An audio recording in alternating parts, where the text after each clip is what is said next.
Well, hello, I'm Deborah Johnson. This is the Women at Halftime podcast, where we help you at mid-career, halftime of life, really answer what's next. And we equip you with a lot of the tools needed to move forward, really based on your skills, your experience, and all of your resources. And today I have a wonderful guest, a good friend of mine, a friend and colleague, music colleague of mine, Peggy Duquesnel. She's a seasoned professional musician whose passion and perseverance led her into unexpected territory, taking over another music business. And when the founder of a local music company passed away, Peggy stepped in to take over the reins, honoring both the legacy and the potential of the business. We will hear all about that today. And with no formal training in both the legacy and how to inherit a business, she relied on determination, creativity, and a clear vision to rebuild operations, to retain her own students and clients, and modernize systems, all while honoring the legacy that had been left to her. Through consistent effort, strategic outreach, and smart financial decisions, along with a lot of work, Peggy turned the business into a profitable enterprise, proving that with the right mindset and the steps, artists can thrive, not only in performance, but also in leadership and growth. So you do not want to miss this interview with my good friend. So stay tuned. This podcast is brought to you by DJ Works Media and HalftimeSuccess.com, offering resources and insights for those at mid-career or the halftime of life. Explore our diverse categories, including courses, coaching, health, music, software, and travel. We're here to help you make this stage of life your best ever. So get our new articles, downloads, and podcasts by signing up for weekly updates at goalsforyourlife.com/newsletter. Now, let's dive into today's episode. Well, it's great to be here with my good friend, Peggy. It's so fun to see you, and thank you for joining us today. We have a lot to share.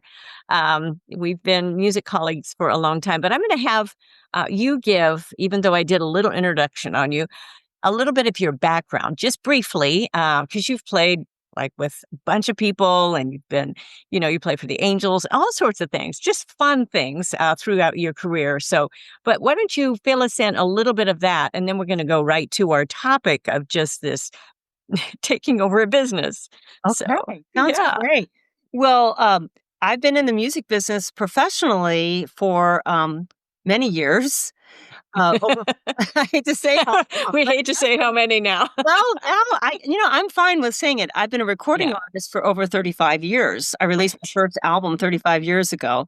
But I had started in music as a kid, playing for church, playing for school, writing songs when I was 12 years old. I started doing that. And then I just kind of kept building my skills throughout my whole teen years and through college, and then launched into a professional career full time right when I got out of college.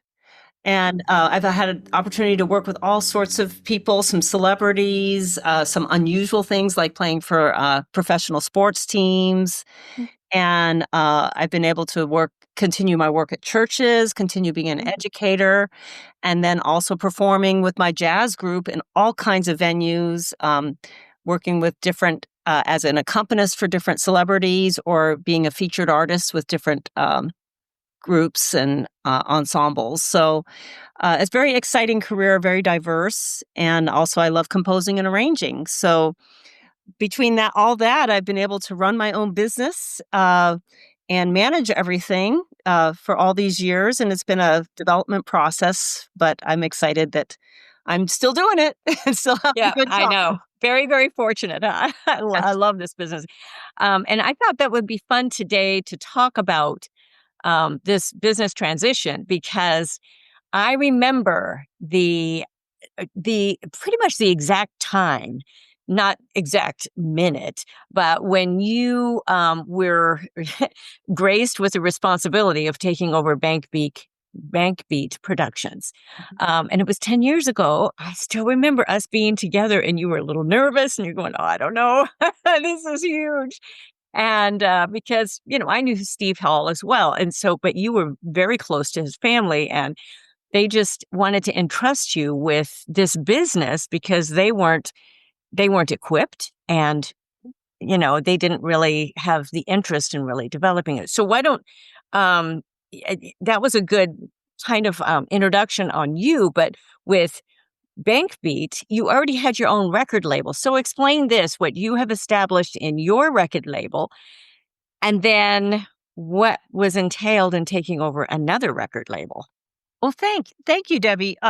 It's interesting. Along the way, I've had several mentors, and I always have different mentors at different seasons of life. And one of my mentors was Steve Hall, and he was more of a mentor in regards to the business side of things. And he started his own indie label back when it wasn't popular to have an indie label. And when everybody was signed with major labels and he wanted to do his own thing and he had a niche that he had developed and he found a way to market his own label, to get fans, to get sales, and to build a very successful independent label. So when I was starting my record company, Joy Spring Music, back then, he was one of my mentors.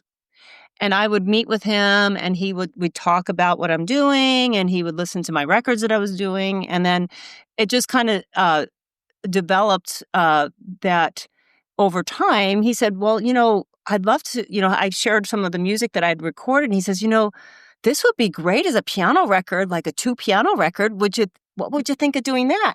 So we actually collaborated on an album together. And then there was another artist on the label that I worked with a lot who was a guitar player, and he and I collaborated on an album on the label. So I was intricately involved with his label to get mentored and also to release my own product while keeping my own product developing on Joy Spring Music. So it was kind of a simultaneous thing that he was mentoring me, but I still had ownership of all my own things. And so that's how it started. I can't remember where we were leading to. That having that mentorship, how valuable that is. Because really, when you're an artist and you're in this business, like there's not a lot of business training that we get. It's just that, you had started your label, but I had started my label too, but it was like, okay, how to do the actual business of it. So you really kind of grew in that. And especially you had to take huge steps when you took over Bankbeat because it was all of a sudden, with the product, with, fulfillment, there was so much to it as I remember those very first steps of taking those. So how did that really happen? So, because you were friends with the family, it was kind of unexpected that Steve just passed. It was unexpected. Well, when he passed, I used to sub for him. He would call me to sub for him for a senior living concert or something that he was doing. If something happened, he was sick, and his family. I was close to his family. So anyway, when I was still pursuing my jazz career and recording my music, and I was in New York at a jazz club, getting ready to do a concert in Manhattan at a really nice jazz club there with my jazz trio. And I get a call from his son saying, Peggy, my mom can't handle, Steve had already passed away a few years earlier. And he says, my mother cannot handle this business. It's too hard for her. And it's too much for us kids to do it. We need to pass on the business. Would you be interested in this? We have one other person in mind, but we wanted to give you the first option. Wow. So I was really honored that they reached out to me first. And so then, it was kind of like, oh my gosh, well, I'm just getting ready to perform. And they're like, we need to know in 3 days. Oh gosh. I need to talk to my husband about this. This is I know it's a big undertaking because I had been to their home. I'd been to his office when he had a separate office for his record company and employees. I knew it was a big business, a big indie label. Yes. And so anyway, I prayed about it. I talked to my husband about it, and he was not Mm. too excited about me taking it over, but I just felt like it was the right thing to do. Wow. Personally, especially because he had mentored you, and that's a major story. But yeah, with taking that size of the business and putting all of those pieces in place. And I mean, Mark's background, of course, was in finance, Yes. and so and he had been working for a record label. So or a music company. So it wasn't a record label really with Roland, but it was, he had actually been familiar with that business, but this was a little different area. Yeah, this is just Yeah, different yeah, part of the music totally. industry, Yeah, definitely. totally different, totally different. Yeah. So, what sort of things that you already had set up helped you then integrate Steve's business into yours? But I know you had storage to think about, you had fulfillment, and talk about he had fulfillment.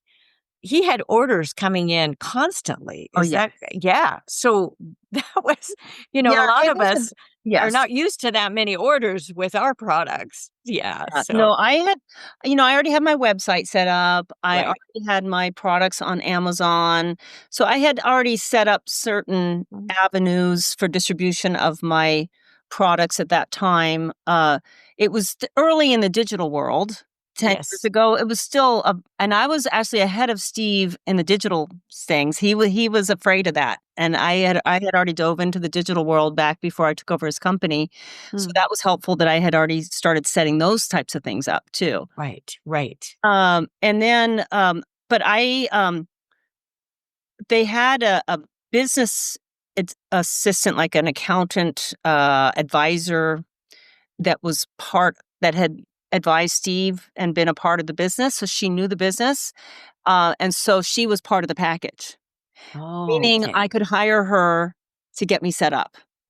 And so, of course, I that would have been a no, because there was a whole accounting system that had to be shifted.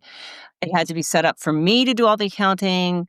There was, so Oh, she helped me with that. There was legal stuff that had to be handled with all the mhm. transfer of it because it's a C corp. It's a separate corporation with its own tax Yes. filing, its own tax ID.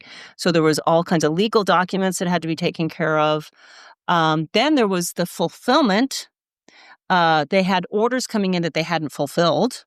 Oh dear. I remember a little bit of that, and you're going, "Where am I gonna put all this product?" And then there was all the products. Where do I put the products? So Yes. I started with getting a storage unit here by our home in Long Beach, and then I eventually ended up storing it at a Tape Specialty, which was one of the CD manufacturing companies that Okay. did storage for artists.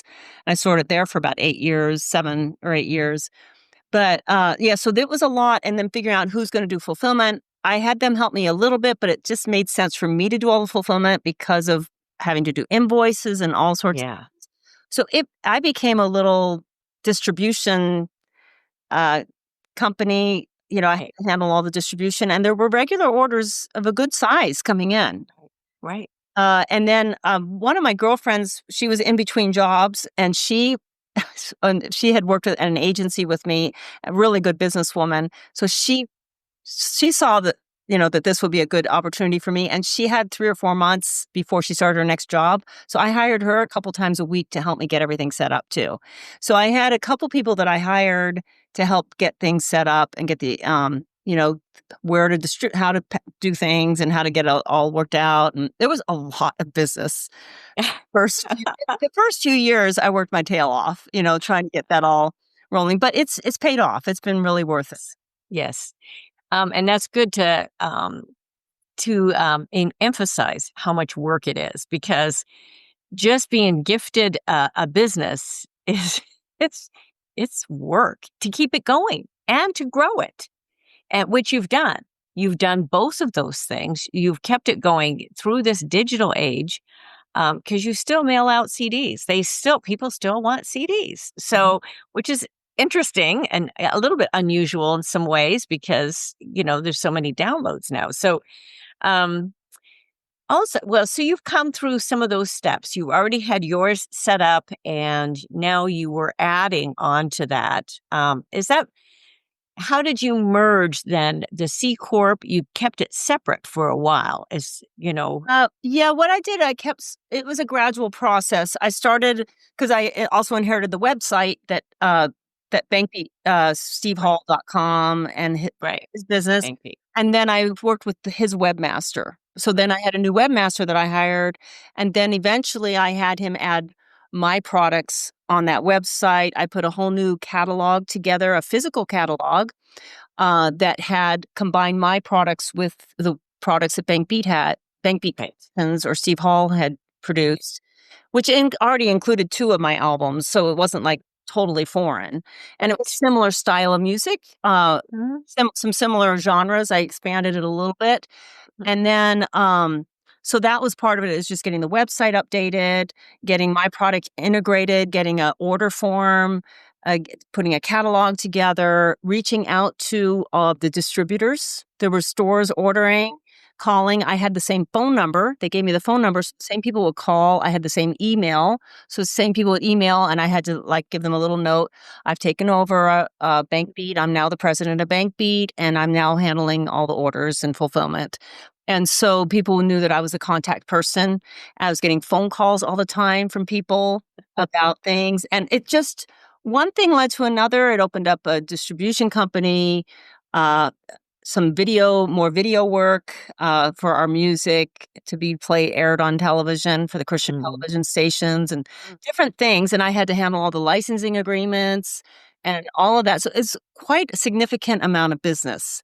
Um, and it's not that I didn't have any experience with that, but it was at a higher level. Yes, yes, because the fact that you had already set up your business, and I think that's important if for any artist and creative, is understanding how important it is to have the basics set up, even if we're very, very small.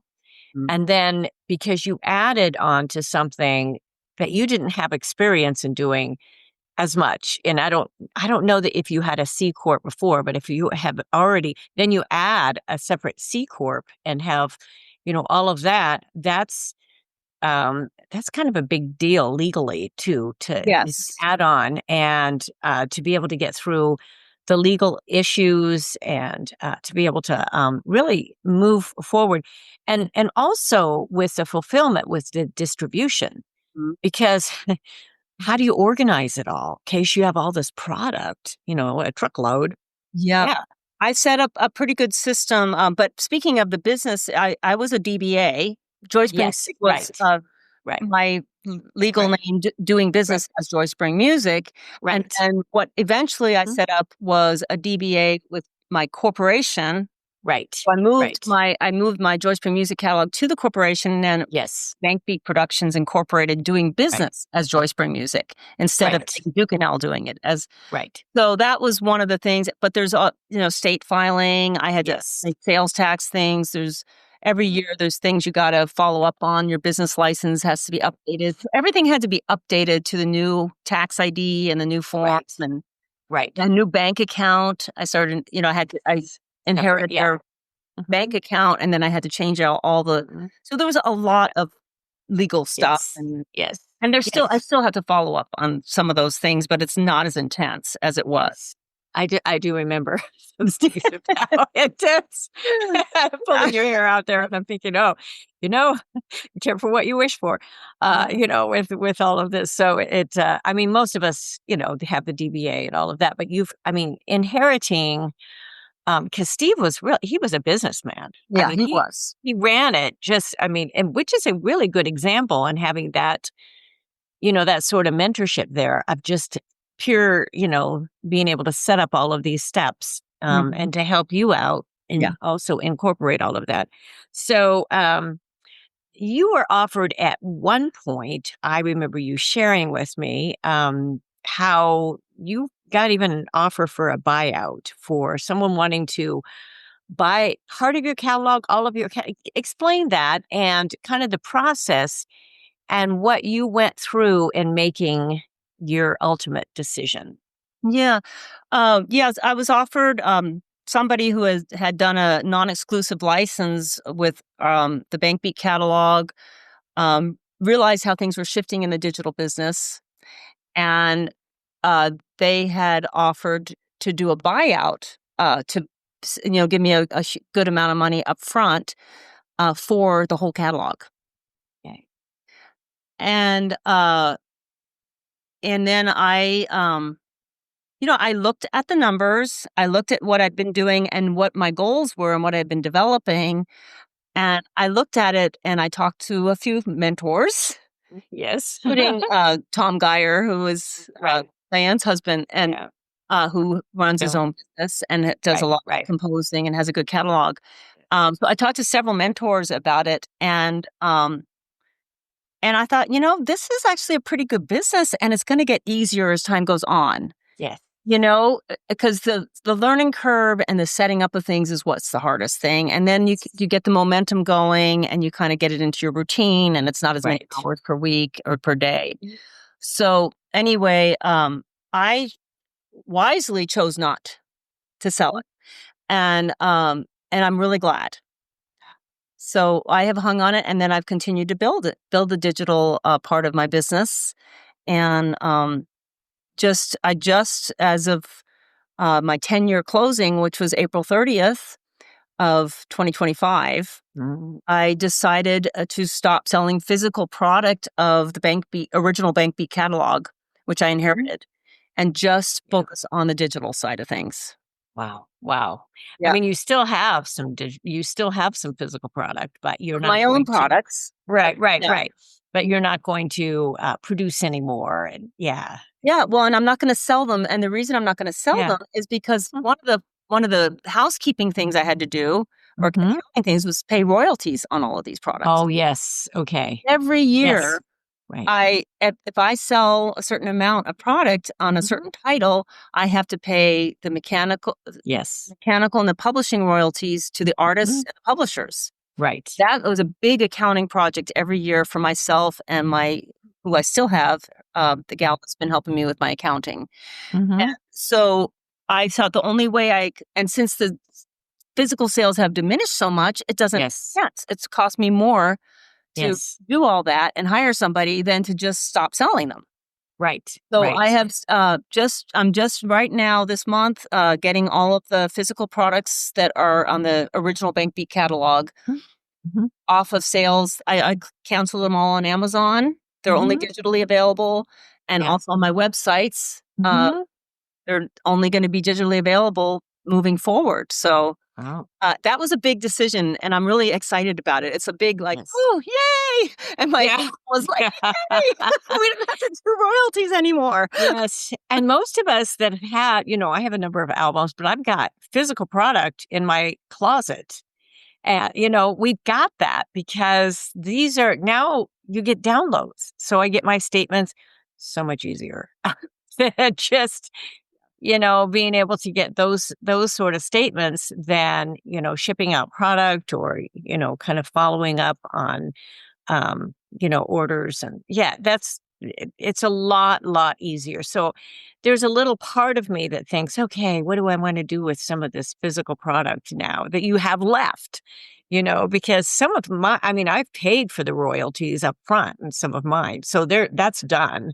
But and I did that with all of my albums that I produced. I paid up front. But he set up his business because he was selling so much product. That he paid as he sold as them. He went along. Yes. So I had to keep up his, and so I just got off the phone with his son. He and I just talked this morning. Oh, so we made the 10-year mark, and he understood it because he was part of that.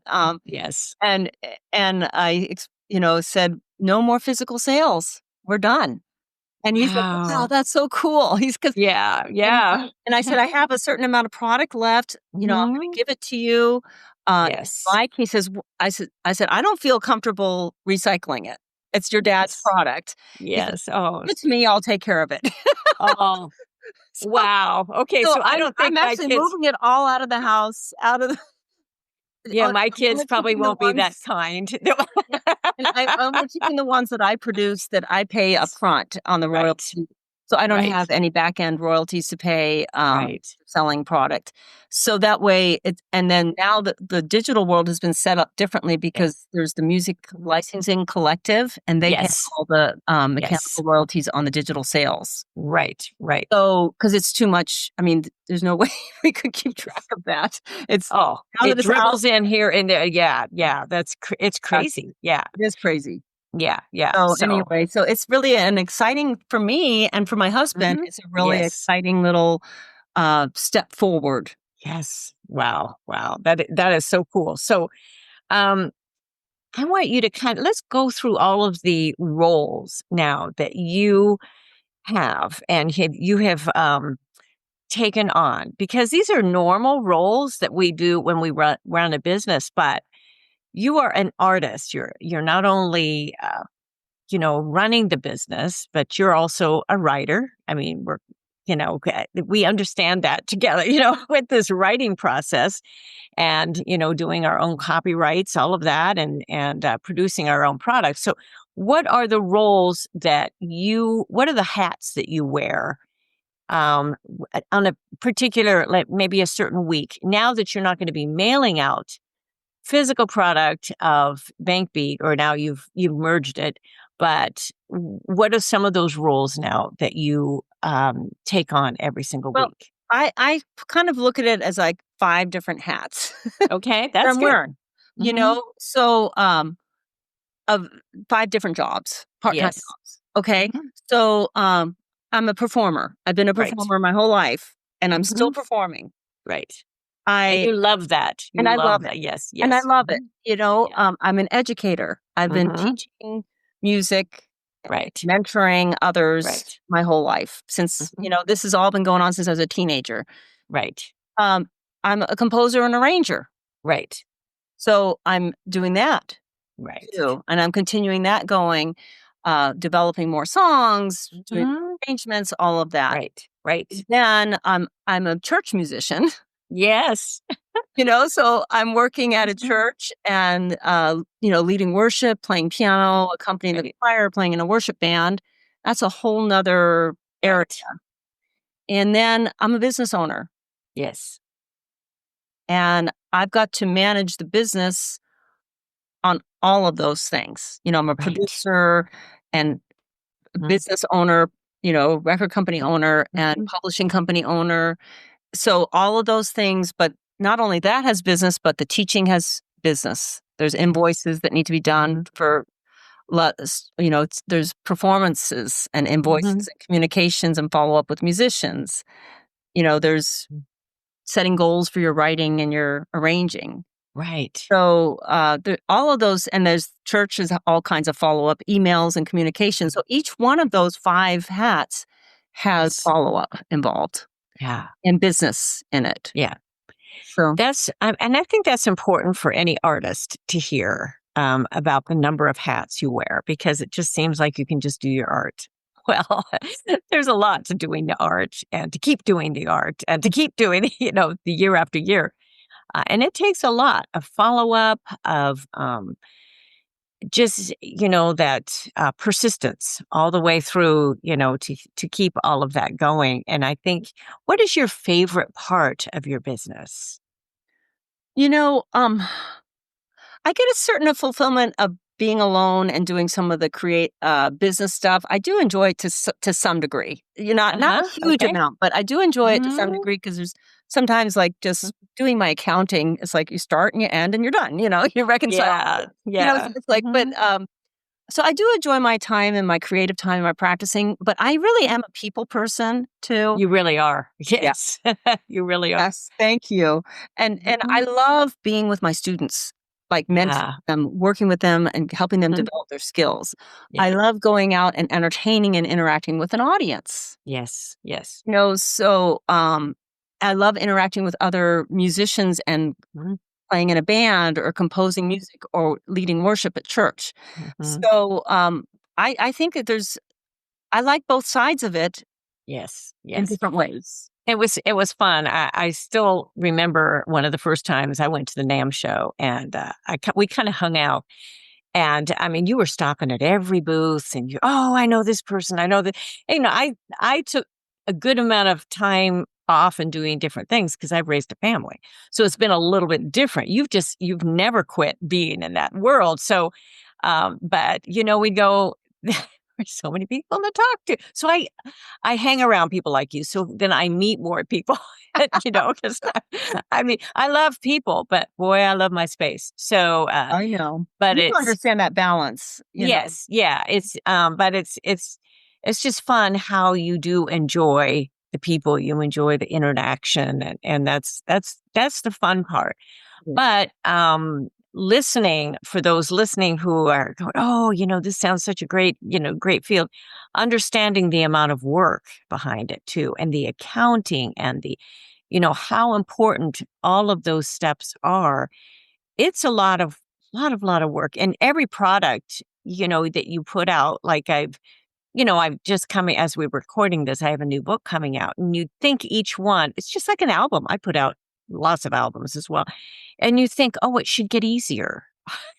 Just never does it? Always work. It is. Yeah. Setting up all the marketing and getting Yes. that scheduled and the Yeah. timeline and Yes. following up with things. Yeah, there is always a lot. Yeah. Yes. There's always a lot. There's just, and it's surprising sometimes how much there is, and you think, "Oh, I forgot about that. Oh, I gotta, make sure I don't, you gotta check that box." And but no, you'd think there would be the system. You understand the system more. I think that's a good thing. But again, the market's kind of changed. When I put my first book out, there were no audiobooks of just self-producing, and now I'm producing because, I mean, we're set up because we can do the studio sort of work. But I mean, it's getting it all the way done. It's just not, oh, you can just do this. No, you have to edit, and you have to get all of those little steps that you have to do in each one of these products. And for you, we've talked about this before. You're putting out, because if you put out a new album, you've been putting out maybe one song at a time. Talk about that a little bit, because that's a little bit different distribution, especially in the arts and in the field of music. Yeah, I think, with the digital world, it's a little easier to do that. Mhm. So, yeah, I was thinking of all the things you were saying. It really, there is a lot to everything, and you do try to have your systems in place. Yes. But it's still, every time you do it, you gotta go back and look at all those things and go, "Did I get through this? Did I do that?" You know? And hopefully you wrote good notes. It's like, oh, Yeah. where was I know I wrote that down. I know. Yeah, Yeah. 'cause I have a meeting later today about my next single that I'm releasing and setting up Uh, getting the cover art done, yes. getting, my posts, part Mhm. marketing, posts ready to go. Have to get it all uploaded to your digital aggregator who distributes your music in a certain amount Mhm. of time so that it gets out Right. in time to all the Mhm. different networks. So, yeah, there is a lot with each thing, and then you put a little bit of money into marketing for various things Right. too. Yeah, so it Mhm. yeah. So right now, though, that seems to be, a good direction for releasing albums. It used to be you just press the whole album. Sometimes you would do a single, Yeah. depending on what your situation is, but, Right. it was so much more expensive when you had to do it through terrestrial radio, Oh, and yeah. then you'd have to mail out packages for the Yes. single and have Yes. your radio marketing team and the whole thing. So that's a whole Mhm. other thing, or a publicist is helping you, or a radio marketing Mhm. person. So now I'm Right. just simplifying things and just doing as much as I can with a small team of assistants, Right. to help me get things set up, but I do most of it myself, and, Yeah. so I'm releasing another single. I just released one on May 2nd. Mhm. I'm celebrating 35 years as a recording artist and Perfect. releasing my first jazz album, which is Uh-huh. just as pertinent and Yes. professional as it was 35 years ago today, and it's valid in the jazz Mhm. market. I release one single at a time, and I'm gonna release the 4th single on, in July, and then That's I'll great. release Mhm. the full album digitally, and everything's being released digitally, not physically. Right. Right. Have That's physical great. product because it was one of my albums that I produced, so I do have physical Mhm. CDs Yes. Yeah. for that album, but, Mhm. it was not available on all the streaming networks, so Right. it was recommended that use that as a nice celebratory thing, to just keep going with what I've been doing. Oh, that's so great. Yeah, it's fun, and it's called Old Friends. It's my That's jazz neat. quartet, and it's all original compositions, Mhm. and, I'm excited about, how the momentum it's building. Mhm. Well, I'll put all of your information in the show notes, and so people will be able to contact you, but it's interesting too, and you've been in a field of jazz that's pretty timeless, and so it's not like you're doing a new, hip hop or, different current style. Yes. So, but it's pretty timeless, which is great. And good songs are also timeless. And many of the instrumentals are also timeless. I think we just spoke about that because Yes. of, I was thinking of doing in the future, got way too much on my plate right now. But yeah, I'd like to do another instrumental because I love putting out the music and for people to enjoy those songs. And so That would be yeah, great. but it's boy, it's a lot of work, just, the whole process of that. But again, digital, interesting how that has changed, being able to do and people can just immediately download it. It's wonderful. I love that. Being able to have, and having our sheet music, let somebody else take care of all of that. The digital sheet music. It's Wow. great. Gosh. Isn't it Yes. wonderful? Yes. I I used know. to ship out sheet music too, Yeah, now you and don't I have was to like, ship out it. "Okay." Yes. And I have books available, but the physical book, a lot of people just they want it immediately. They, Yep. want to download it. Well, I think we covered a lot of my questions. I'm sure other people will have questions. What is, as we kind of close this up again, as an artist, what is a word of advice? Because I usually tell not only artists, but writers and I've expanded to speaking. And of course, I've authored a number of books now, and I've told my music business classes that your project is like this and your marketing is like this. It's like, oh, these stars in your eyes.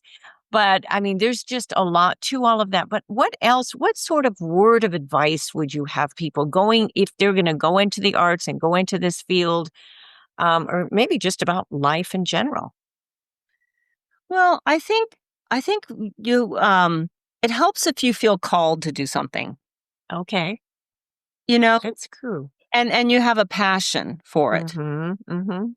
I because it's like we were talking about, it's a lot of work. And Yes, so if you're not passionate about it, or if you don't feel like it's a calling, like it's why you were put on this earth to do, yes, then it's kind of hard to keep going. yes. That it comes down to purpose and mission. I talk about this in, Exactly. It really the does. power of after. It really does. And my husband still reminds me the moment I said, I was frustrated because I said, there's all these people with all these skills and all these resources and the experience, and they're just sitting on them.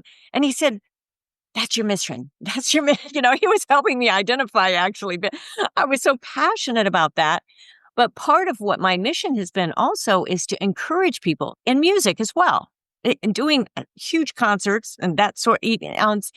But it's to encourage people through the music, and you do that same thing, whether it's in church music. It doesn't matter the style, or another product, or your new music, putting out sheet music. You're encouraging them in their own um, journey. That's a wonderful Absolutely. thing. Absolutely. Yeah. And I feel like, I get enough affirmations in those different areas. Yes. Student Yes. writes me a letter, and Yeah. or a parent writes me a letter that Mhm. how much I've changed their lives, or how much I've mentored them Aw. besides music, or a person Mm. sends me a email on how much my music is they're listening to, that I've never met before, that lives in Wow. Illinois or in another country. How fun. It says, Mhm. "This music encourages me and Yes. brings me comfort."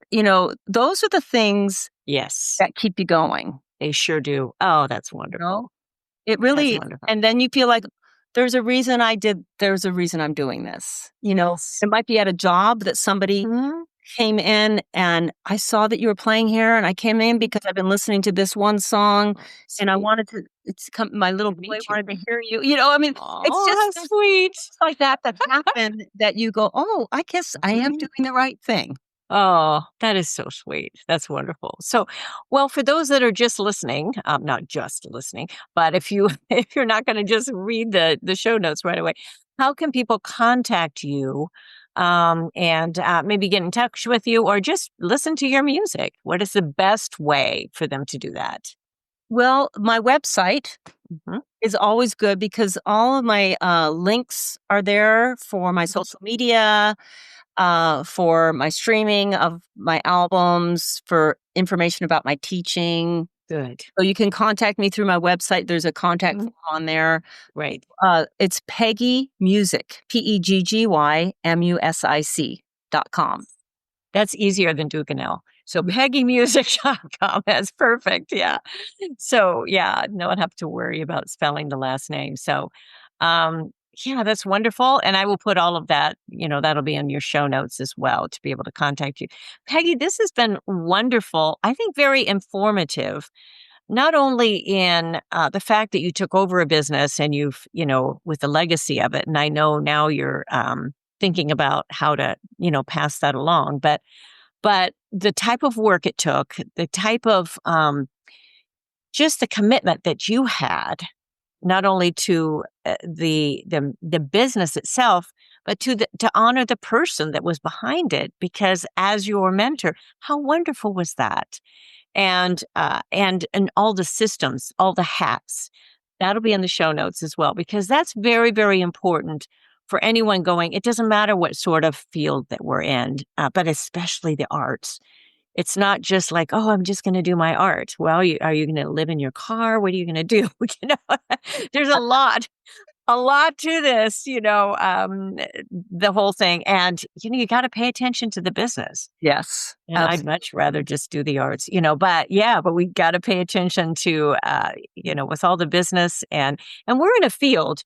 I've always said, I'm not going to quit. I love doing what I do. And that's part of what Power of After is about, is define your lifestyle, how much you want to work, and the type of things that you want to work in between. I do a lot of travel. I'm in and out, but I can automate. And how are you going to, especially at mid-career, halftime of life, and are you working in an area that you're really passionate about? Yeah. So, for you talking about doing other projects, yes, you can keep working at this. And we've talked before about, you can kind of set how much you want to work in some different areas. Yeah, and that's what I'm really working on now. Yes.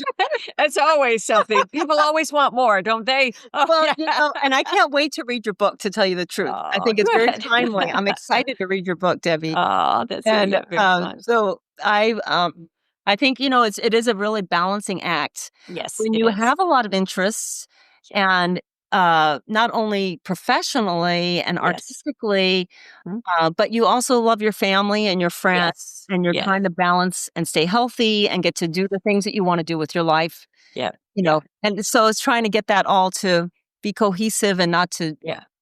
get overlooked. Yeah, it is a challenge, It's a because challenge, I know, 'cause part of our travel is, we have families around the country too, I so you know, gotta, same with yeah, you I gotta, know, yeah, so yeah, yours okay, too, and we have yeah. places we wanna go and people we wanna Yes. see. Yes, of course you do. It's not just all work. So, well, thank you everyone for just staying with us, this delightful conversation. Hopefully you've learned some things. You've understood. I mean, the music business, oh yeah, it's fun, but it's business. And with the things that we've put in place here, I've kind of expanded mine a little bit in some areas. I'm doing a lot less gigging than you are, but I'm doing a lot of other things. So yeah, it just kind of shifts a little bit. I'm kind of to the point where I don't want to, I don't want to carry gear around. So many years of carrying gear, setting up, and yeah. So, but yeah, just what a wonderful interview. And if you're not getting our newsletters, I write articles every single week, goalsforyourlife.com/newsletter. Easy. I don't spam you, but there's videos in there, all sorts of things. And so you'll see this one in there. And so you don't miss our podcast, because I make sure that you get every single podcast as well. Very interesting ones. So thanks, Peggy, for joining us today. It's just wonderful to to have you here. And just with this was a huge update of just 10 years now. So very, very fun. I'm honored to have this time with you. Thank you for inviting me. And you have a good rest of your week. Yes, I will. And all of you, thank you for tuning in. And I will look forward to being with all of you again next time. So bye-bye for now. Bye. Thank you for joining us. It is because of our wonderful listeners like you that we keep going strong week after week. We'd love it if you'd share and follow us to not miss a single show and even write a review. You can also find all of our articles, products, and links at womenathalftime.com.